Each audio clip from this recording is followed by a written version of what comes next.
I'm Rod Duff, your host. And I'm producer Barbie. And together, we bring you our podcast, Insights and Straight Talk. And with that, producer Barbie and I are out. Oh, man, I like that. I like that one a lot better. Baron, the guy, my friend, producer out in California, he loves that. And, everybody loves it. And actually, producer Barbie likes the end. But I don't know. Put in the comments as you guys come in. Hey, I see a couple of people popped on right away. Appreciate that. Like I said, I really appreciate the support. This show, this podcast has really grown, and some people are supporting this movement. And movement's a big word, but as you know, we are here discussing the wide range of issues and concerns and things that are able to lift up and empower the great middle class. There's reasons to become more involved and instructed or educated about just these things that we talk about. We talk about finance. We talk about mental health. We're talking about that today, and this is another kind of another look from this angle, and that's what we do. We want to dig deep, and we don't want to be talking heads. The elites have all the good information. The only reason I say that is because we need to be able to make better choices, come together as a great middle class, be able to put the elected leaders in that then support and do the things that we sent them into office to do in the first place. Politics is ugly, but it also needs to be put back in the control of the people, and that's our job, not theirs. They're not going to do it anyway. Let me get to Patrick today. Patrick Eilers is he's a mental health. I love this term because a lot of us, me included, kind of deal with this. It's a journey. It's what you do to get through having the things that you need in order to be equipped to be the best you out in society and in your efforts throughout the world, or whether that be throughout the city or the country or the world. These issues start from knowing who you are. And as Patrick says, it's not about like triggers. People want to fix those, but again, going a little deeper, Patrick gets into the level of, okay, triggers are great, but let's go down and have you understand who you are. And that's a whole nother level. With that, I'm proud to introduce Patrick Eilers. Sorry about that. How you doing, Pat? Good, Pat. Good, Rod. How are you doing today? I'm doing okay. Did I do okay on the intro? I always like to say I'm the dumbest guy in the room. So, if I understand it, everybody will. So I gave as good of an intro as I could, and then you're going to tell them all the right stuff, right? I'll do my best for sure. So my name is Patrick Eilers. I'm a licensed professional counselor in the state of Michigan. I've been a therapist for about 9 years. Yeah, you're right around the corner from us. We're in Chicago. Chicago. Okay. Yep. Not too far. About 4 hours. So, yeah. All right, Patrick. And so I've been a therapist for about 9 years now, and I just transitioned into mental health wellness coaching. So a little bit more of a kind of on the continuum of mental health, but more of mental wellness rather than specifically a mental health practitioner. But I've worked with a lot of different populations. I've worked with groups of people. I've worked with men, women, children, adolescents. I've been an adjunct professor at a local university here in Ann Arbor. I've been a specialist for sex addiction. So I've worked with a lot of different groups of people for a long time. So I got to ask right away before you continue on. We're going to dig deeper into what you're doing and where you're going. You started your own operation after, like you said, doing the work with. What was it, Concordia? What college did you adjunct for? I think two of them, right? Yeah, Concordia, and then Jackson College, which is in Jackson, Michigan, which is I was able to teach at the Michigan Correctional Facility for about a semester, so that was pretty cool. Oh, that would be very cool. That's a lot of stuff you're putting onto your experiences, onto your events in life that can be passed on. Yeah. That's awesome, dude. So, how do you want to get into your bit? What's the best way to go? We were talking backstage a little bit, and there's a lot to dig through. Absolutely. I have this question though. Don't think bad of me, but is sex addiction addiction the same challenges? It's obviously two different things, but the same challenges as as all the other things that the brain creates our life out of. There are definitely some similarities, but there's also some differences. So similar to like alcohol and drugs, certainly pornography is kind of sort of similar to a substance type of addiction. But I would say one of the differences is it's more closely aligned with like a food addiction. So it's a process. They call it process addiction. So it's something that we do. We need food just like sort of naturally we are sexual beings. But we use food or we use sex in a way that's unhealthy for us. And so what ends up happening is, related to like a drug or alcohol addiction. For a lot of folks, especially with pornography, that becomes their coping mechanism. That becomes what they choose to do in order to feel better about what's kind of going on. A lot of people don't consider it to be an addiction, mainly because it's sort of just normalized in the culture, though nobody talks about it. So it's something that it's kind of this hidden layer underneath there. And a lot of the folks I worked with, certainly younger guys, my age and younger, certainly, especially people who've, kind of grown up with the internet, or at least right around the time the internet came out was kind of becoming a big deal. It's a coping mechanism from the perspective of, you start watching it at a very early age, 7, 8 years old, and it just kind of becomes the way you kind of navigate stress. And so a lot of guys are not necessarily the typical sex addiction folks like they would have been before the internet. And before the internet, they might have had a print pornography situation. They might have had something that come up with them with the a parent had the pornography laying around when they were kids or whatever. They may have engaged it that way, but typically most of the internet pornography experiences seem to definitely be from kind of their own experiences, right? Trying to find out more and curiosity and things like that. And unfortunately, it's way too available. It's absolutely the internet is a great thing, and it's also could be a curse. I'm glad I asked you that question because, like you said, it's something that's not normally, it's kind of taboo. I don't know the right word, but it's not spoken about a lot. And same with me. I was like, okay, I understand alcoholism. I understand drug addiction. But then you put food addiction and sex addiction, if I'm saying it right, sex addiction the same.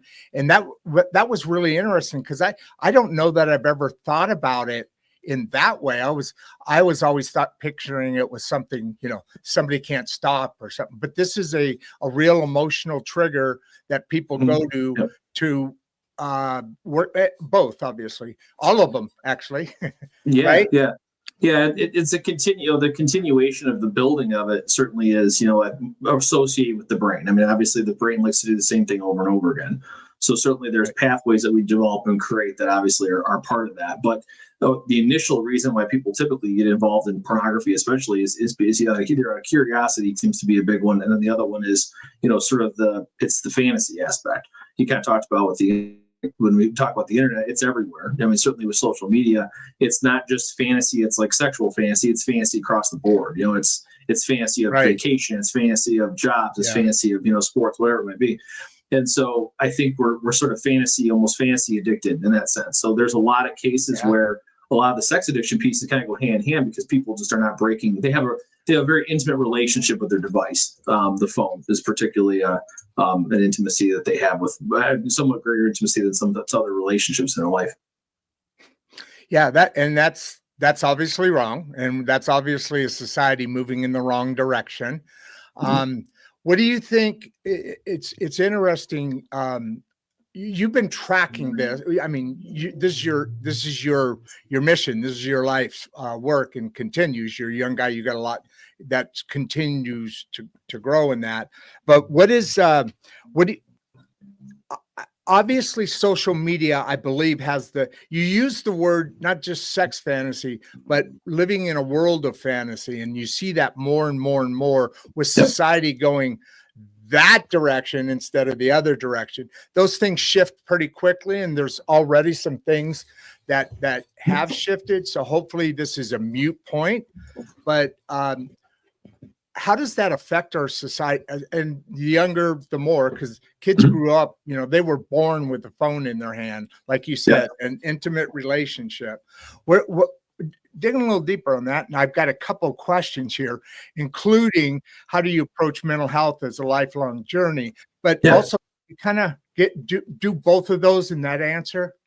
Yeah. So I think when we're talking about long-term consequences, one of the things I say when I've talked on our podcast as well, like we haven't seen a whole generation from birth till death with the internet. So we really don't know really fully how the body has really been affected by, from the time that somebody was born with the phone in their hand to the time that they die with the phone in the hand. So there is this aspect of it that it's interesting how that's all kind of coming together, because we're in a position where, fantasy is driving people into unrealistic expectations. So I think about it from a perspective of dating. We've entered a consumeristic dating field, right? The consumeristic dating is I get in an app, I find somebody I find physically attractive. I don't know them at all as a person. And so my draw is only by the physical attraction of them. And there's so much more to a relationship. And so what ends up happening, I think, when you look at that, you have a lot of unhealthy comparisons that happen online. You have a lot of unhealthy realism as far as what's the best career, how much money I should make, what my life should look like, what my hobby should be. It really just kind of starts to snowball. So really the fact that I think we're all sort of attracted to fantasy is, or at least from the perspective of human beings being attracted to fantasy, is that they don't like the reality that they live in. But the reality is that's where people are craving, because they want to have a genuine and authentic connection. And there's there's very little genuine and authentic connection online. So it's what we're drawn to, but it's not what we actually need. So we're kind of getting fed something, I think, that's drawing us to a different direction. Yeah, and that goes into other parts too. You talked about the brain wants to do the same thing over and over again, meaning also that it craves happiness. It craves reward, and the reward is the things that are putting those neural pathways in there and strengthening them and blah, blah, blah, blah, blah. But that is a thing that really needs to be addressed. Is the information going out needs to be more, because you said about sex addiction, it's not talked about a lot. Well, a lot of things aren't talked about a lot. Right. Meaning you hear the talking points, you hear the stuff about the surface. This is what ADHD is. This is what learning your inner self is. But there's only that bit, and going on the internet is a hit or miss. If you're going to get, what did I hear a statistic the other day? Like 70%, well, at least 60% of the stuff on social media about, say, handling ADHD is totally inaccurate. Yeah, it's a personal opinion. Yeah, it's not as much fact. We talk a lot about the science of things, right? So that's the same with the, they do the neural pathways and all that kind of stuff. And there's useful information with that. But I'm definitely I've never grown up with the idea that I really believe in the science of psychology. I'm interested in it to a degree, but it to me, it's additional piece to what I already know. It's about being human. It's about living a life that is, fulfilling for ourselves and learning how to be able to be fulfilled through what we know about ourselves and learn about ourselves. And that's kind of a lifelong pursuit. To kind of go to this question that I see up on the screen, it's seasons, right? Mental health and mental wellness is about seasons of life.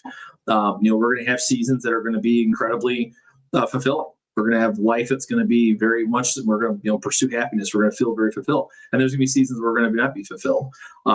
Grief is like that. We're all going to experience grief at some point in our life. How are we going to handle that season of grief? Sometimes people will be in that season of grief and they feel like they can't move forward. Sometimes they will feel more that they can move forward.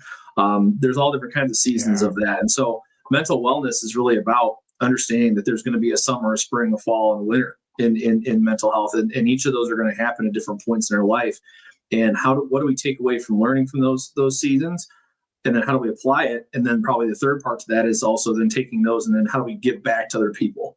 How do we give back to the people who are, either behind us in age, behind us in our, as leaders? How do we stand up as a leader to be able to demonstrate, what healthy living is?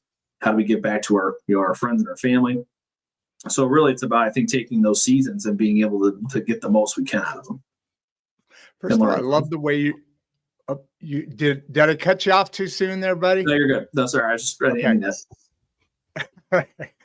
My time, we were having pretty good timing there. I thought I was kind of, we were doing really good. And then I stepped all over that one. Sorry. No, you're fine. So this is an interesting question here. And I want to go back after this discussion because I'm really got to get caught up on a lot of these texts, or comments, but how can someone recognize when they need professional help? I think people recognize, maybe I'm going to add on to that. When do people stop denying that they need professional help? I don't know if those are the same thing or two different things in your explanation, but it's a great question or comment. It's a very good question. So I actually just wrote a blog on this. This is kind of the differences between life coaching and mental health. And so this is really where mental health, I think mental health service and mental health wellness kind of come together. Right. So one of the things I think you really want to consider, there's two subjective words that we use that typically people will go back to when they need help. So one is, how my life is being affected, and then basically how to what depth of my life being affected. Right. And so those are really kind of subjective because everybody's a little different. Right. So person A, they might, them being affected by depression, let's say, are they able to function? Are they still going to work? Are they still living their life? They may not necessarily need professional therapy services, but they might benefit from somebody who's a life coach or somebody who's a wellness coach. Okay. Whereas in a mental health practitioner, somebody who's a mental health counselor, whether they be a psychologist, a counselor, social worker, all those different licensures, they're going to be somebody who's going to be able to help somebody who maybe is, they're not functioning as well. They're not going to work on a regular basis. They're struggling with their mental wellness. They're not able to, have a regular, they're not eating regularly. They're struggling with their weight. They're not doing the things they need to do to keep themselves balanced. So I think about really, that's really where the field needs to come together and really help the public understand that there is a large continuum of those services, rather than looking at it as, well, life coaching is illegitimate and therapy is legitimate and vice versa. And so you have a lot of this infighting. And so there's all different licensures and things like that that are out there. And part of what still infighting, not that join union. Yeah, there's a lot of there's a lot of just a lot of infighting between like the therapy world. So if you're a counselor, you're quote unquote you're above a social worker, and a social worker does different works than so it's a lot of stuff. And part of that's because there's no universal license for the country. Like everybody's licensed in different states. So that does create a lot of those issues. Whereas a life coach, they're kind of like, it's a foundation or like an organization you're part of and you get a certification with. And that organization, you kind of follow their rules by that, but they're not licensed. So that's where some of and there are circumstances certainly where the person may not be licensed at all. And they're just somebody who's, had life experience. Doesn't mean they can't help you, but they may not be as qualified as somebody who has gone through the training and whatnot.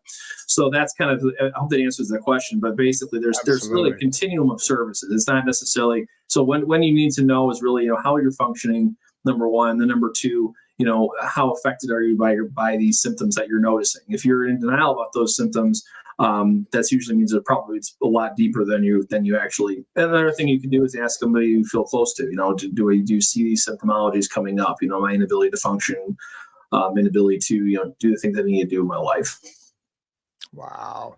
Yeah, it always comes down to a couple of interesting things. Something I found. One of the greatest things about the show is I learned so much. You know what I mean? I mean, I see so many different topics given back, teaching, discussing with me about their expertise. And the more you understand and the more you know about things, just not only the better person you are, but it's amazing how good that feels to know those things, to learn that, Absolutely. and to be able, and to be able to give back and so forth. The thing I wanted to ask you about is, before that last question, was you refer to the seasons as far as this season is you were fulfilled and then this season you weren't. I've always heard it as a part of a person's life. I'm in the fall season of my life. I may even be closer to winter than fall.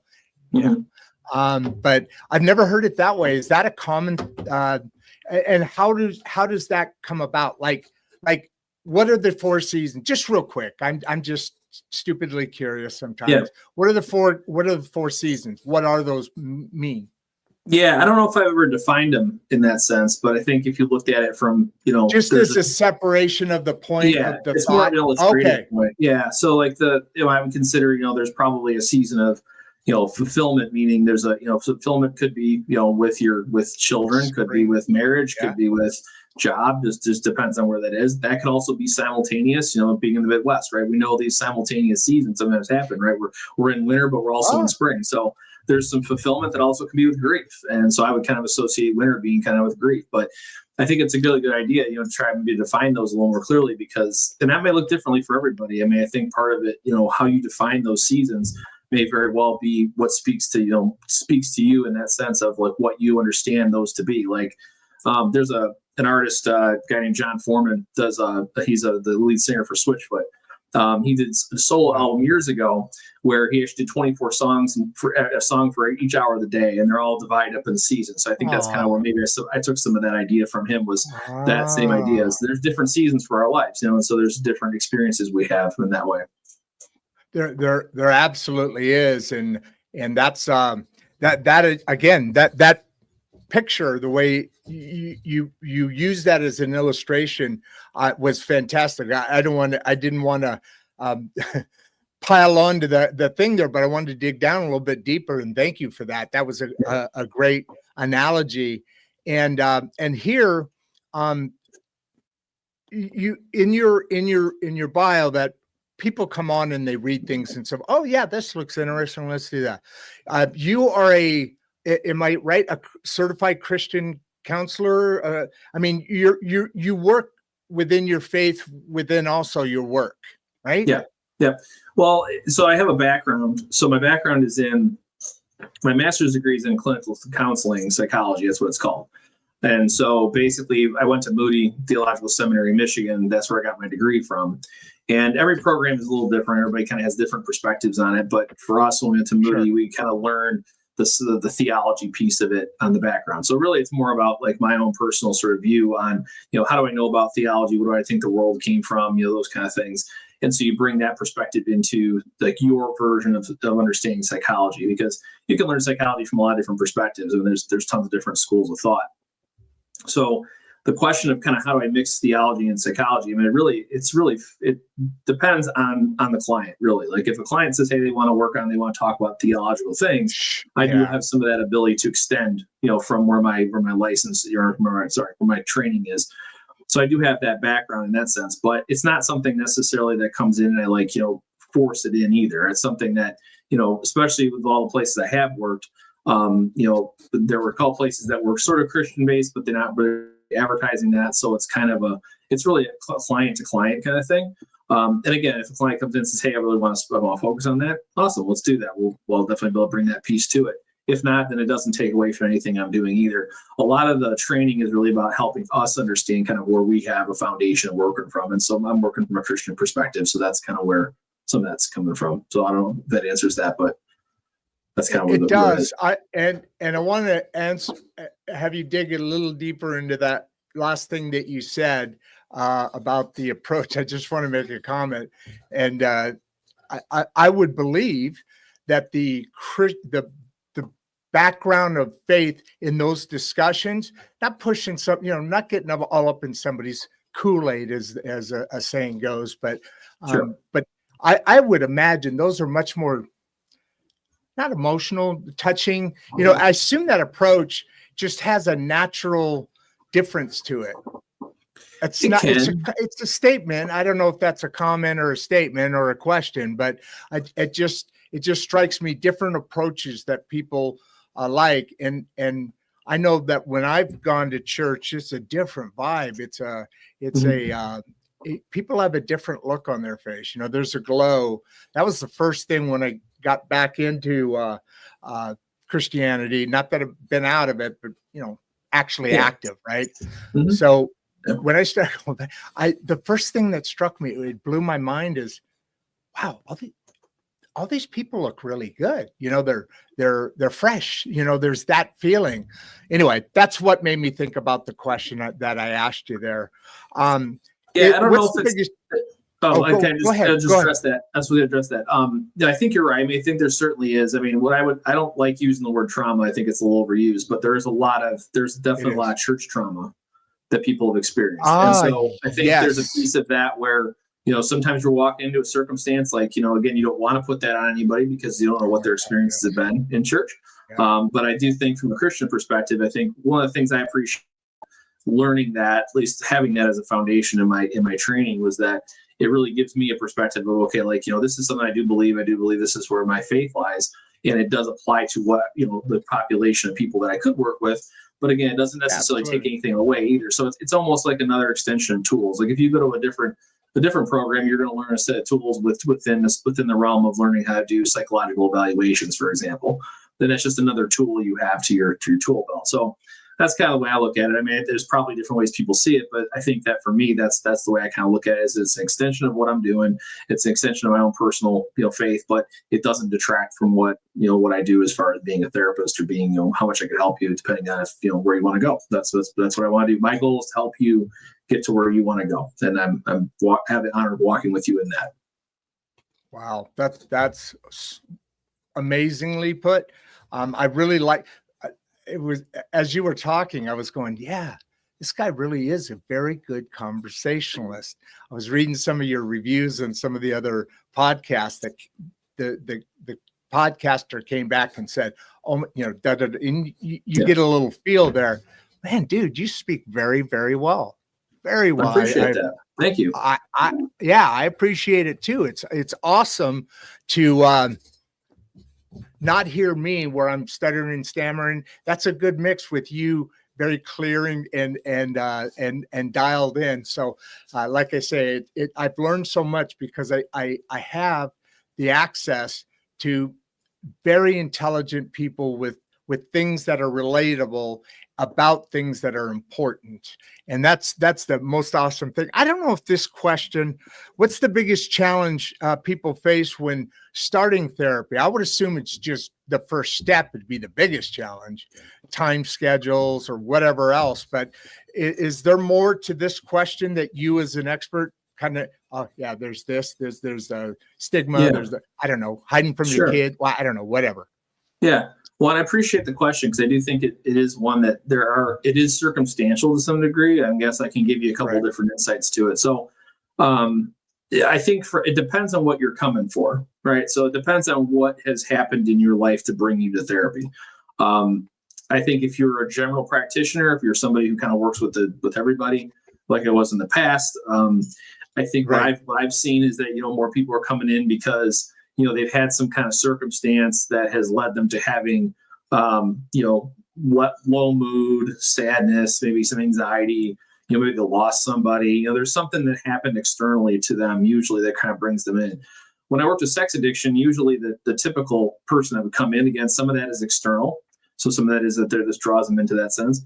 But the other part of it that usually brings them in is that they struggle. They've had some type of a discovery. A wife found out they were watching porn. A wife found out that they had an affair. Maybe they had multiple affairs, whatever it is. Yeah. So a lot of those cases, like that's a little bit different. They're kind of being, I wouldn't use the word forced, but they're being kind of coerced to come in for sure. They're kind of, you know, hey, ultimatum, you surely need to go see Patrick. So I do think it sets you up a little bit differently as a therapist. Like you have to kind of start that place of, okay, we got to address this denial or whatever's going on here in order to get you interested to come. Whereas if you're a general practitioner, you're working kind of more from the perspective of, okay, like I need you, like, you know, whatever it is I can do to help you, this is what I'm trying to do. I think no matter The broad what, brush ability. You kind of have to come from that same approach. Like no matter what the case is, you have to really try to be, at least for me anyway, I try to be as neutral as I can be from the perspective of whatever I can do to help you get to where you want to go. If I'm not the right fit for you, help me to help you find somebody who's going to be a good fit for you. Because I know I'm not. That's important. That's important, isn't it? Because anybody who's seen the show knows that this is a personal subject to me because of some things that, well, actually why this show started, but that's a discussion for another day. I'll call you up and get an appointment. Okay. Sounds good. All right. So, this gentleman, Papa here, he started off by saying, "Great show, loving the insights Patrick is sharing," meaning you're sharing. And then he did want to know, how do you help people overcome self-doubt? I mean, that's all part of the same symptoms, all of that kind of follows each other, right? How do you, what does that look like to help from you? I don't know if that makes sense. Yeah, self-doubt. I mean, I think that, there's a couple of things that come to mind. I mean, I think the first thing, when we're talking about kind of what are the symptomologies, people usually have a lot of what they call negative self-talk. Negative self-talk is just that internal voice, internal dialogue, that may have been from our parents, it may have been from our friends or wife, whoever appears. Right. Somebody along the way, they kind of have this sort of negative sort of voice in their inner selves. And so a lot of people, especially with self-doubt, it seems like they just kind of embrace the way I think about it. They put that in or whatever the word they use, and they let that continue to play in your mind. Part of what you have to do, part of overcoming that is being able to identify, okay, where is this coming up from? So when is this coming up for me? And then secondarily, what is the voice telling me? And then the kind of the combat to that is, okay, well, when this circumstance comes up, how can I then think about this differently? How can I put a different tape in, so to speak, and have the switch of positive self-talk in that way? Now, it's an oversimplified answer, but the reality of it is that we have negative self-talk or neutral self-talk or positive self-talk, however you want to look at it, throughout our lives, right? No matter where we go, there's different things that sort of speak to us. I think when we have a lot of self-doubt, it's because we're embracing the things that we feel, even if those things are not necessarily true about us. And so that's where a lot of negative self-talk gets reinforced. At least in my experience, that's been kind of my own story, is that, in the times that I felt most unqualified or most like quote unquote imposter syndrome has been those times where I believed the way I felt, not the way that I was seeing the things around me. So if the evidence is pointing that I'm actually doing a really good job at this thing, then I probably need to embrace that, not embrace the way that it feels like in the moment. Sometimes emotions, I think, are more, emotions are not necessarily truth. I would say they're more of emotions are like antennas. They're telling us about something that's going on around us. It doesn't mean that that's exactly how it is. And it can be skewed a lot of the time, especially because our antennas can be off from what we've experienced in our lives. And so we need to, make sure we're recognizing what those are, but then also acknowledging that there's also another whole aspect of our life that we see, that we observe, that our people observe. There's a lot of factors into what's reality. So kind of going back to what we talked about at the beginning. So I don't know if that totally. It's totally hard to answer the question in a short time. So. We're butting heads here. I apologize. I'm just really loving this discussion and this conversation. And yes, you're getting it straight on. From what I know, it certainly sounds good. And there's lots of questions that are coming from your comments and your observations. But what you just said, that emotion thing, it's that comes back from when we were hunters and gatherers. I mean, it's in DNA in us, and it's about fight or flight, right? We were part of the animal kingdom at that time, and so we needed to have those emotions come in and make our actions quick enough that we survived, right? Well, another way I can think about it is this: emotions are the color to life.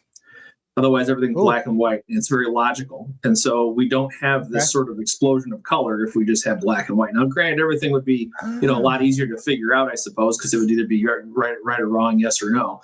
But the colors added to it add the flavor, add a substance to our life that we don't have without it. And so we need to respect the colors to a degree, but at the same time, not allow the colors to become so deep for us that they take away the logic, I think, or they take away what we know foundationally about truth. So there's a period of that I think is, sometimes we tend to do that because they can be powerful. They actually can be overwhelming. Yeah, they can, obviously, but what a wonderful way to explain that. That makes a lot of sense in that, this gift of emotion is got to be managed, right? Not like the fight or flight thing, but that was interesting how you were talking about the emotions or the color in life, and connecting some dots there. That was awesome.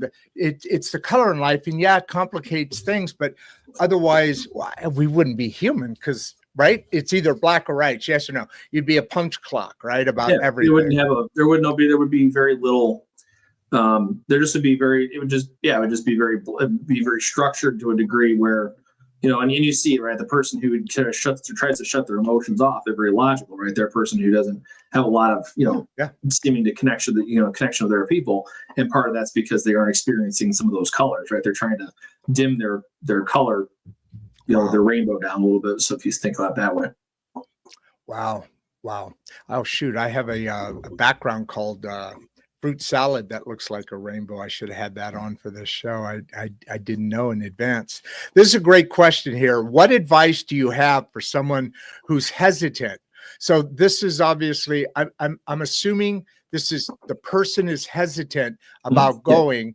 What advice do you have that can get that person to say, okay, this is the right thing to frickin' do. I got to do it now. Yeah. Well, kind of like we were talking about earlier, there's this spectrum of sort of, services, we'll call it. I think if you're looking for self-improvement, you have a good foundation, emotional foundation, you're able to, function in life like we were talking about earlier. Life coaching probably is a better way to go because you have an opportunity to build on some things sort of future focused. If you've had emotional trauma, if you've had wounds in other ways, if you've had relational distress, some things that may be a little deeper, you want to go with your partner if you're in a relationship. That's where you probably want to lean more toward the sort of mental health services through a counselor, through a social worker, through somebody who's a practitioner. I think from a hesitancy perspective, there's two things I'd say. The first thing is absolutely understand 100%. It makes a lot of sense. You're hesitant to step into that for sure. I can understand why you wouldn't want to get into that because opening those wounds up can be very challenging. But I think there's the one part of it is going into the idea that will help you improve.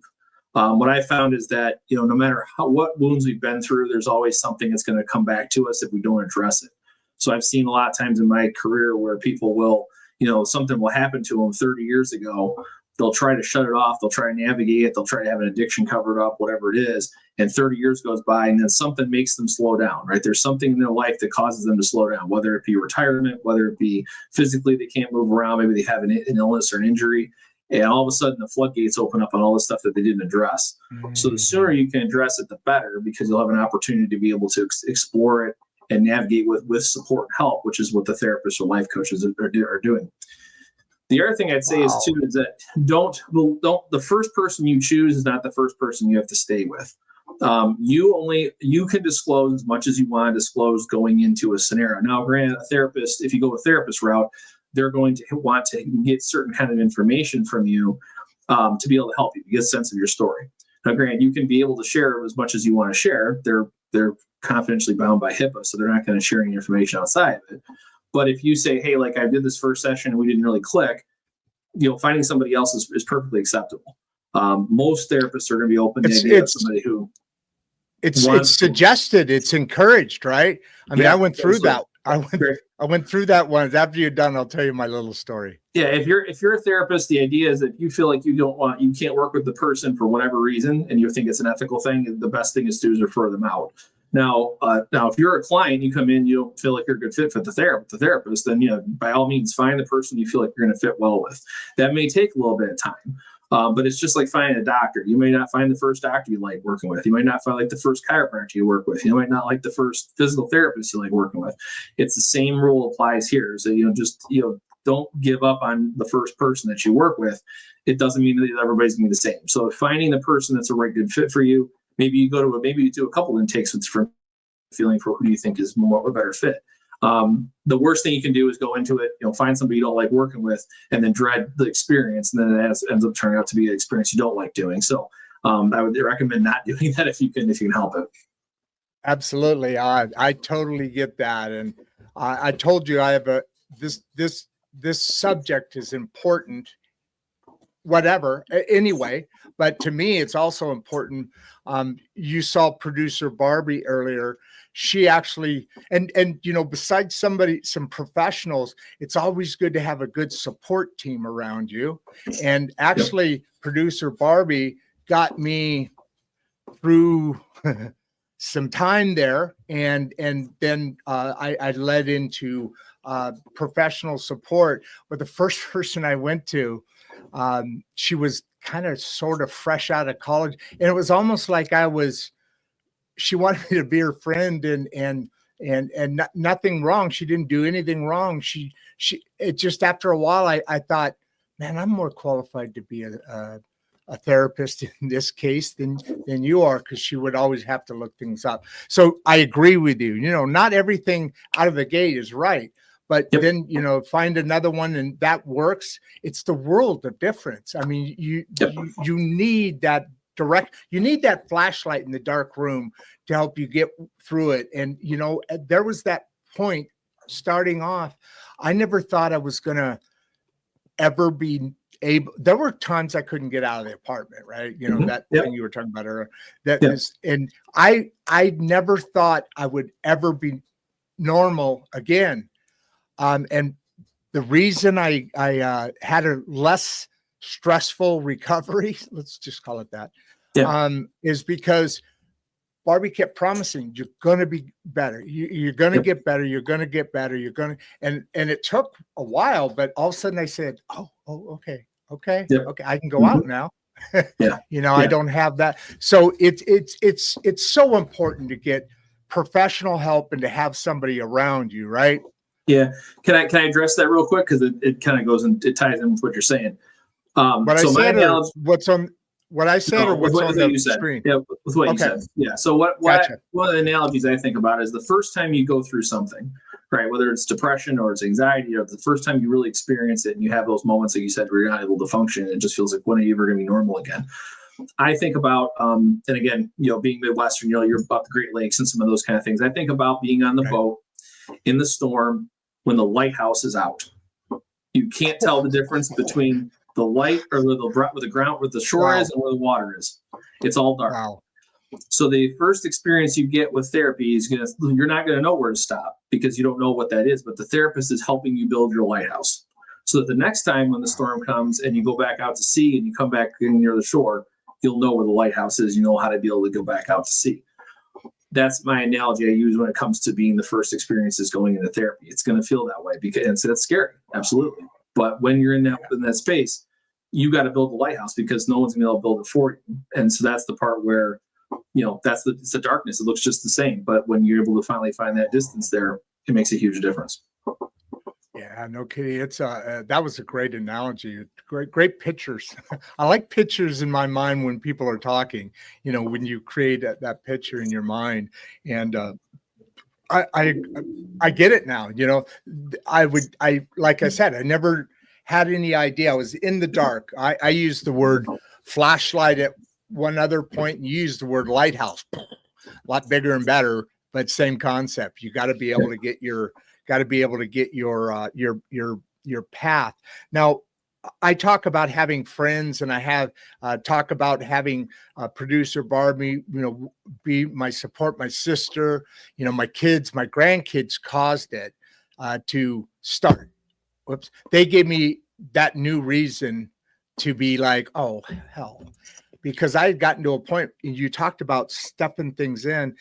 Barbie calls it compartmentalizing, right? Yep. And those compartments just got so full to a point where, I've been living behind a mask all this, and a couple things happen, motorcycle accident, stroke, and this all whoosh, Yeah, it was crazy. Yeah. Not related and months apart, but still, I broke almost every bone in the side of my body. But yeah. So that's that. But that's the season though, right? That's the season we were talking about. Those seasons that are. Dude, yes. Yeah. I thought of that when you said that. Absolutely. It's none of that was fulfilling. Believe me. No, that'd be the winter time for sure. That'd be the winter right there. Definitely. I had a long winter. I've had a long winter, but I also have an awesome spring and summer going on here because all of that led me to here. Yeah. And I literally canceled my last contract about 3 weeks ago on my business itself to do this full time because this is I mean, it's also therapy. I'm learning so much, but we started in November and I 6 months ago, you would not see this. You'd see a lot more, I was a salesman. I'm always confident, but man, what a change of life.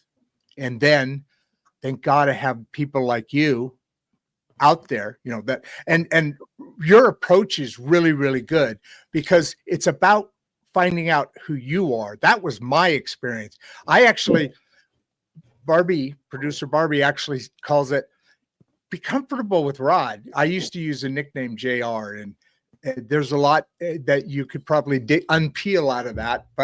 But here's interesting questions. How can setting boundaries improve mental health in relationships and relationships? Yeah. I assume that's what that's talking about. Mm-hmm.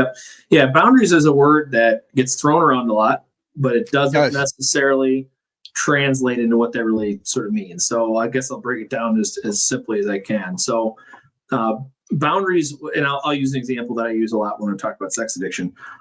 Boundaries with the phone. So we have an intimate relationship with the device. I'm sorry, boundaries what? Boundaries with our phone. With our phone. Gotcha. Yeah, phone. Yeah. So. Oh yeah. Okay. So a boundary of the phone basically is one of the ones I would talk a lot about. Is that a lot of the guys I worked with before, they bring their phone in the bathroom or the bedroom. Right, the phone goes everywhere. Right, it has this great deep intimacy. Right, it goes everywhere. It's part of you wouldn't think about taking your cord phone in the bathroom. That's kind of the way I think about it. So a boundary is the phone just doesn't go in the bathroom. Right, that's a very concrete boundary. It's a space that the phone is not allowed to enter. The phone is not allowed to enter the bedroom. Now, this goes also with relationships with people, but certainly a device is easier because you can control it, right? So the boundary is that how does it improve your life? Well, it removes distraction. It removes you from potentially being distracted before you go to sleep and when you get up. It removes the temptation of acting out towards sexual, either be porn or masturbation or whatever in those opportunities. And it also has an opportunity where now the phone doesn't have that same level of intimacy with you because it isn't going into places where it's just you. That's just an example of a couple of different ones, but that's how I would use boundaries and how they relate to mental health. It gives you separation from things that are unhealthy. It gives you a sense to reset things to make things healthier. Now, again, with people, it's a little more challenging. Obviously, there's a two-way street there. But you have the control over how much time you spend with people who are unhealthy. If you choose to continue to be in a relationship with somebody who doesn't treat you well, you have to make the decision on how you want to end that. Now, again, you get into family dynamics, all kind of stuff. There's lots of complication there. But this is another reason why therapy is helpful, because you get an opportunity to think through that, process through it, make sense of it for you. You don't have to just rely, sort of feeling like you're the only one trying to figure it out, which is where a therapist comes in to help you walk through some of those things. So again, we're not here to help you or tell you what to do, which is kind of what sometimes people think. People think therapists are there to do. We're here to help you come to an answer. Help you come to an answer. You guys don't give us all the answers. You make us work. I thought I'm not smart enough to give you all the answers, so I don't think you want the answers from me. No, that was awesome. Sorry for jumping in on you, but I had to do it. Yeah, you make us work, man. But I did the work, so I'm not done. Your life is a journey. A lot to do, but it's amazing how different life can be or is when you change your vibe. I mean, I lived 50 some years with a certain personality, and I built up on my machinery business and all that, but there was always something wrong, and throughout all of that, I literally got to the point where I could not feel love. And then one Barbie kind of, after I admitted it, I said, man, this is weird because I feel this. And she acknowledged. And then what started it all is, the first time I went to go see my grandbaby being born, not literally seeing it, but being there, my oldest son, they were having their child. And when I came into the house, they live in Texas, and it gave me this hug. There's a difference, somebody gives you a hug. That's nice. Somebody gives you a hug and then gives a little squeeze. That put love into me. Not that I was without love, but you know what I mean? Yeah. Yeah. It sounds like you experienced externally what you felt internally. Exactly. In the connection. Yeah. Yeah. And all of that was the pathway there. It's seeing or feeling the signs and following them. And that's all part of that, right? I mean, you need the professional help. You've got to be able to get there, but you've got to recognize and go. I mean, literally after we stopped our embrace and went on, I literally later sent him a message saying exactly that. And we talked about it a couple of times because it's powerful how much that can turn things for your who I think I am now, like you said. And let's get into that right now. Talking about after this question, talking about the loved one. But I like you going out. You're helping people discover what they are on the inside, right? Yep. Yeah. Part of the program I came up with is about helping them identify who they are. 12 weeks, right? 12 weeks. Yep. So the program is a 12-week program. So it's 4 weeks for each of the pillars, so to speak, of what we talk about. And or the seasons. Or the seasons. And the other, at the end of the 4 week or end of the 12 weeks, by the end of 12 weeks, you develop, usually that's around the time you develop new habits. So part of the program is also like doing journaling and some of those kind of things. So you have a chance to develop some new skills. The first 4 weeks is about identifying who you are, making sense about just the person you are with your values, personal foundation, self-concept, authenticity, boundaries, those kind of things. Second pillar is about emotional intelligence. So understanding what you feel, understanding how you're feeling it.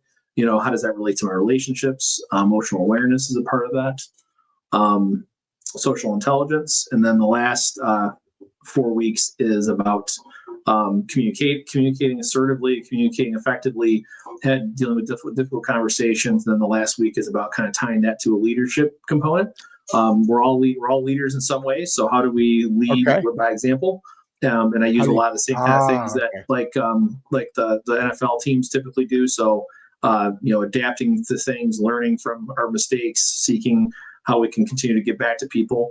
And then I kind of bring that full circle with Simon Sinek. If anyone's ever heard of him, he's got a lot of business stuff, but I like his question of what is our why? And ultimately, that's kind of what the wrap up of the program is what is our why? And hopefully by the time you get through the 12 weeks, and you've already sort of identified a little bit of that, and you can answer that question. Awesome. And we've got a bunch more questions, but I want to focus on the questions with time and not try and run through them at the end. So I want to take a moment here and talk about the business and where do you find it, because what you're saying today is important, but so many times things come back weeks later because they watched this show then, or, whatever. And they're asking me, and I say, hey, I'm not the expert. So I like people to, and you can only chat in the private, but at some point here before, and you got time, right? Yeah. Plenty of time. Okay. So I want to get that out. How do people find out about that? Talk more about it. You just went through the details of it, but is this in person? Is this like we're doing? It's virtual. Yeah. So it's virtual. I figured that. So it's easy to get into. Yep. Yeah. It's virtual. We have a virtual meeting once a week with probably a follow-up meeting during the week if anyone would like to do that. We do have a group that's basically going to be a just for the masterclass. So basically, once you're part of that group online, you ask questions, you can do whatever else comes up for you. That group is going to kind of continue once you go beyond the 12 weeks. So it's kind of like a lifelong group you're part of. Support and ongoing That's the with that. every week thing? That's the every No, week that's thing? beyond the 12. So after you do the 12 weeks, then it's like Ah, a continuation group that people continue to be part of if they'd like, they choose to be, gotcha. kind of for as long as they want to be. So that's kind of the whole idea of it, is to try to, in about 12 weeks, kind of go through this all together. And so then, and again, these are the meetings would be virtual, but they're live virtual. So I just, basically it's a Zoom call, everybody gets Yeah. together, and, I kind of lead that. And that's Kind of the life today, isn't it? That's one thing about COVID. Honestly, we didn't really, as a country, society, whatever, use that technology very much. Nope. But I've had a number of sessions online, plus all the other online stuff. It's absolutely. probably the only thing, but that was a good thing that came out of COVID. I like this in that this next question talks about, and it sounds like an easy answer, but it's a little bit more challenging in that if you have a loved one that's struggling with this, how do you support them? And the only reason I say that, can you do too much? You have to, they're your loved one, this person. I think back to producer, right? Barbie, and same thing applies here. Do you come in slow? How do you support them who's struggling, that maybe even hasn't seen it or themselves, right? Yeah. I like that question. Yeah, that's a tough question. I've had that question before too, and I think it's one that, though there's no direct answer to. I can't say do this and this and this kind of thing. I think one of the best things I think you can do is, number one, just be there. Make sure you give a safe space for that person.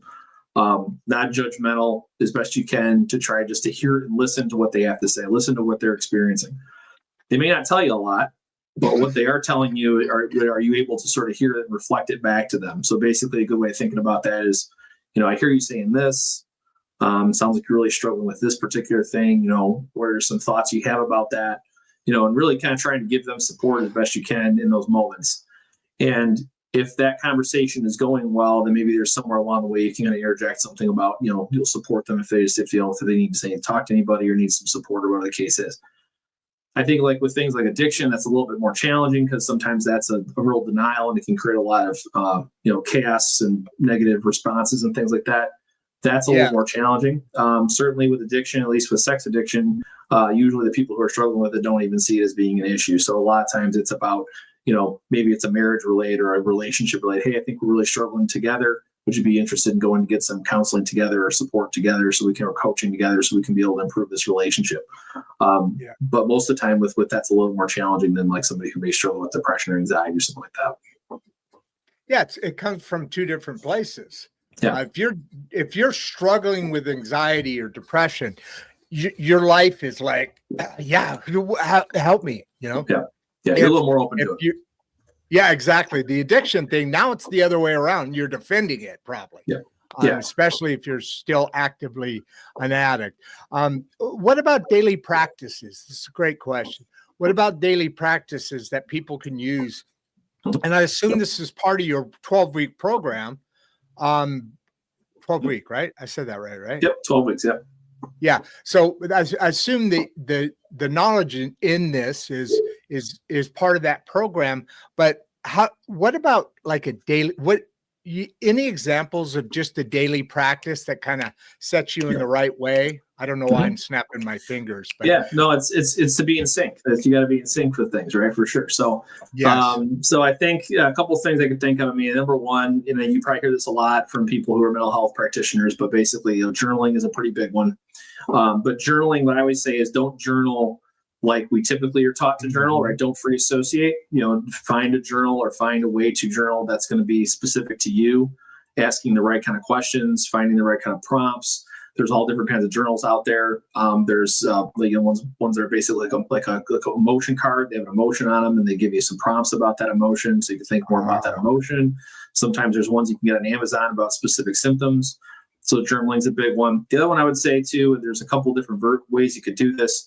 On YouTube, there's a video called box breathing. If you go on YouTube, type in box breathing technique, it'll come up. It's basically breathing around a 4 square box. It does is it resets your body, resets your homeostasis, kind of get you back to like a kind of a baseline. So that's a really good way to do, Wait a do it minute. that one. Wait a minute. In the four corners of a box? So you What does that look like? Yeah, so you I imagine mean, I'm going to go look at it, but sorry, go ahead. yeah. So basically, it's just a little dot that goes around a square, and basically you're breathing in for 4 counts, and then it goes down the box. You hold for 4 counts, and then it goes across the bottom for 4 counts and goes up. So yeah, so I use that because that's a very accessible one to anywhere you're at. That's a very easy one to get onto. Say the name of that again. I was thinking literally I was in a box. Nope, it's just online. So I told you I'm not the brightest. So where's the name of that again? Yeah, so YouTube box breathing technique. I think it's by a certain like health company. I can't remember. I think it's CHP or something like that. So that's the one I use. But the other thing you can do too is what they call a grounding exercise, and that would be like just going out into the yard and what are 5 things that you see? What are 4 things that you could hear? What are 3 things that you could touch? What would be the smell, that kind of thing, using your senses. And what that does is it grounds you to kind of the reality of where you're at right now. I like that one because again, when you struggle with racing thoughts, when you struggle with fantasy, when you struggle with things that are not of reality, it brings you back to the here and now. So that's a really good one for that. Wow. Yeah, that's awesome. What about like negative thoughts? I mean, they all go hand in hand. So it's a matter of going back to knowing yourself and how does that process happen? So how do you not combat? How do you not have negative thoughts? Because if you've got them, we talked about this very early on, right? With the growing up, some things are set in they say what your personality is kind of ingrained by the time you're 5 or 6 or something along that line. So, how do you handle reprogramming yourself? Like you say, knowing yourself, obviously that's part of the process, being honest with who you are, right? Yeah. So I'll say one thing to start with this is that, just because we identify something doesn't necessarily mean that it's going to go away. So I really want to make that point because a lot of times people, especially when it comes to negative self-talks or some of these other things we're talking about, right? It's the fact that, I acknowledge that I should just go away. Well, it doesn't necessarily do that. We want it to be a reduction of effect, if you think about it like that. So basically, if I have a negative self-talk and my negative self-talk keeps me from doing something I want to do, let's say it's, start getting a new job, or let's use that as an example, getting a new job. And my negative self-talk tells me I can't get a new job. What I want to do is that eventually down the road that I can acknowledge that, hey, my brain's going to tell me that I don't want to get this job, but I really do. And I'm going to react to it in a positive way. I think there's 2 ways things you consider when you talk about negative self-talk. Number one is, when is it coming up? So identifying what is the circumstances around the negative self-talk, and then identifying the specific statement that's being made. And then the sort of, you want to call it reprogramming, is how can I take that statement and make it different? How can I spin that statement in a way of what is really not really what I'm experiencing, but maybe so much more about what is really true. So like if the negative self-talk is I'm never going to be good enough at this job. Okay, well that's what can make me good? What can I do well enough to get this job? That's an example.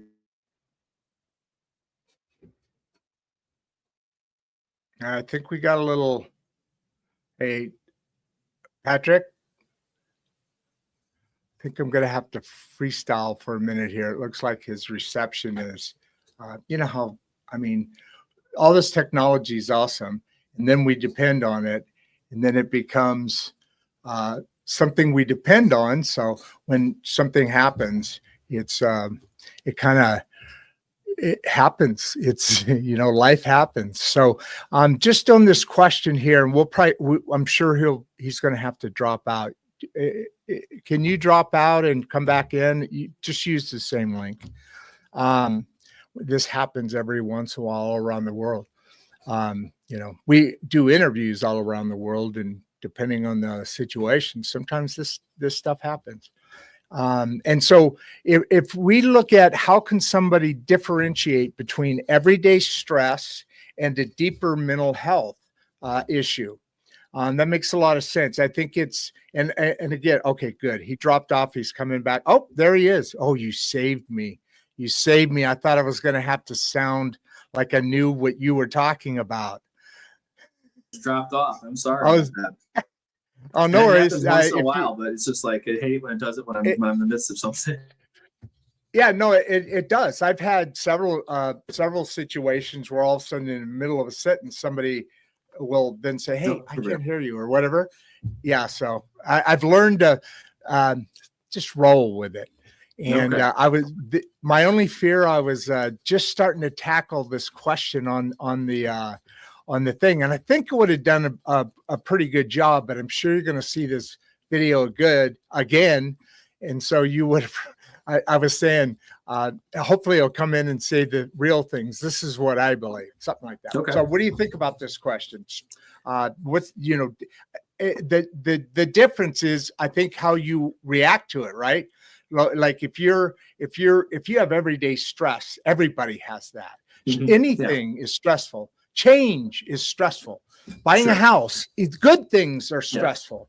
Yeah. So, and then deeper mental health is a whole nother thing, and obviously a whole nother vibe around. Not vibe. Yes. I like that word though, but a different feeling completely, way different.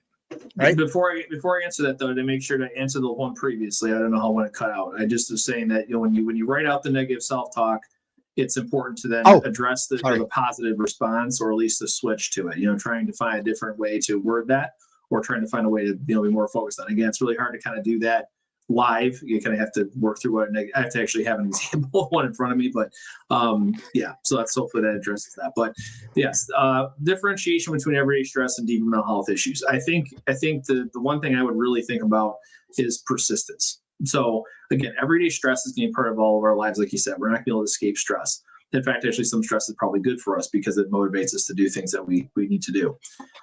100%. But when we find ourselves going into things and doing things and reducing our stress, the things that we like to do, our hobbies, and the things that we enjoy that help us to relax, the things that we connect with, and we're not seeing necessarily those. Usually, what you'll see is that those things may not be as effective as they used to be. Then eventually, those are the things I stop doing completely.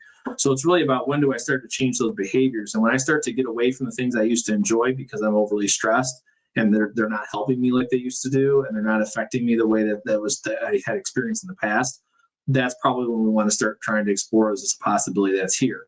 A couple things you can do when you do meet with a therapist, or if you're a life coach, or whoever you want to meet with, there are some self assessments of kind of where you're at with a certain level of symptomology. So one's called a Beck anxiety inventory. So we usually give those for folks. Where do you find these?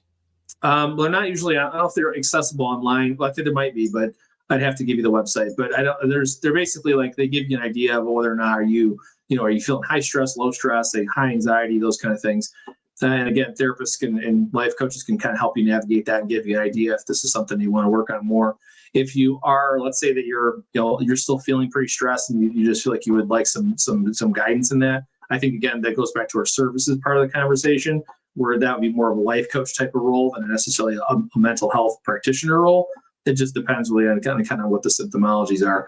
But I do think those are some things to consider. Are you still doing the things you enjoy doing? Are you able to maintain those things? Right. Or is it just persistent that you're not able to do that? If you're not able to do it, then that's really when you want to start exploring your options. Wow. Yeah, this has been really an amazing show, and I'm glad we got some good questions, better than I would bring up at any one time. But I really like the way you look at things. In that you said early on, there's this like clash between within the industry between psychologists, counselors, life coaches, and so forth. But the way you're putting that is awesome, because it's kind of, okay, what do you need? I'm going to take you. It's like taking a science class because you need to learn science, instead of taking, instead of fighting and say, no, us history class would be. I'm just joking, but in that vein, I think we've got through all the questions. There was an associate of mine in a business thing that's over. He lives in Greece, but he popped on earlier and said how awesome you were. I skipped over it. But any final thoughts? What are your thoughts about what you want to leave your fans with? Well, I guess I leave with a couple things. The one thing I usually leave with most of the podcasts I do, I always try to sign off with the idea that every breath is a second chance. Again, this is another, switchfoot. That's another switchfoot line. And we always have an opportunity to be able to, our next breath, our next step, we always have an opportunity to go the direction we want to go. Nothing is hopeless as long as we have an opportunity to make the choice. And so I think it's one of those situations where if you feel like you're in a position that you would like to step out, to step out into to being able to ask for help, is there's no shame in that. And one of the things we talked about earlier was really relating to the idea of sex addiction, but shame is across the board with mental health. And there's strength in numbers. And so if you can have somebody walk alongside you, you can have somebody who can be in the honor. Like I always look at it as an honor to be part of the journey of people that, they asked me to come along and that and to help and support them. And I think that's a really beautiful thing. And so want to encourage people, whatever that looks like for you guys, if that's, working with me, if it's working with somebody else, whatever that is, that you just make that first step. And like I said earlier, even if it's reaching out and having me help you find somebody who's going to work for you, I'd be happy to do that. That's kind of my goal. My goal is to try to be there to help people get to be the best version of who they want to be.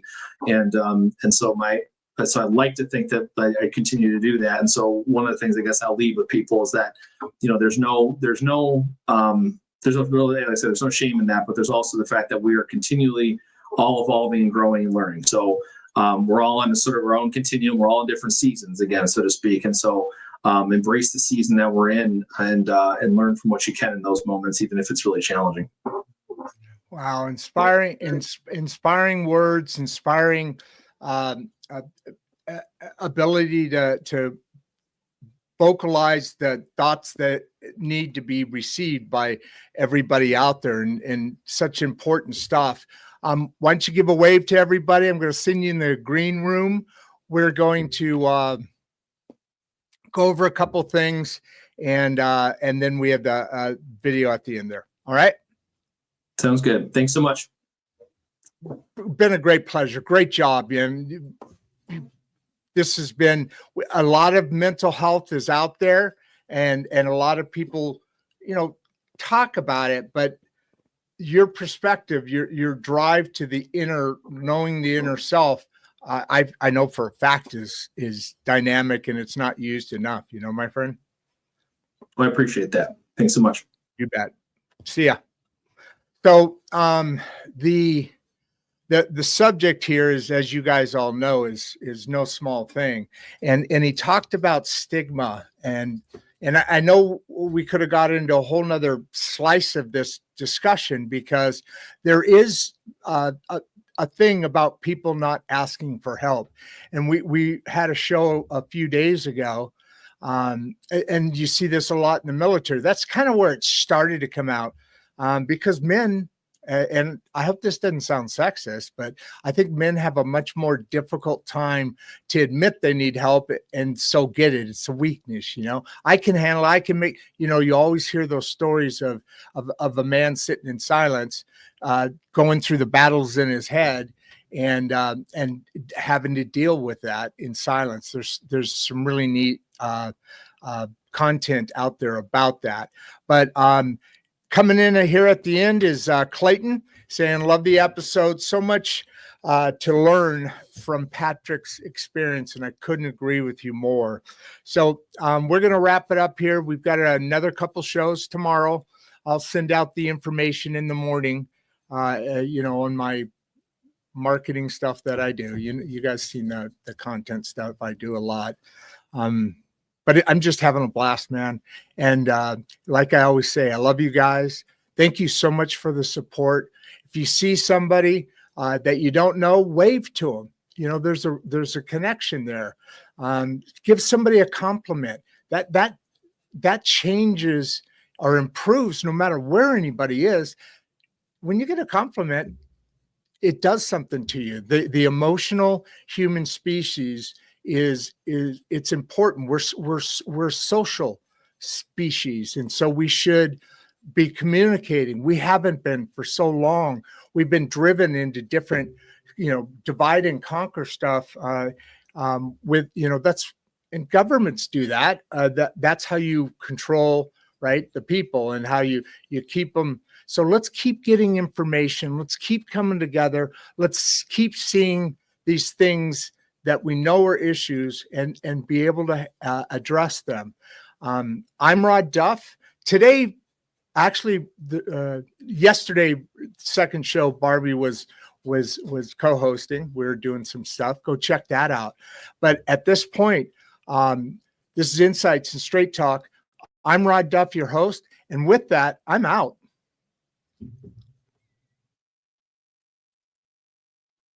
Before you leave, if you'd like to watch another one of the podcasts, click the first link in the description. We love having you here and we appreciate all your support. And with that, producer Barbie and I are out.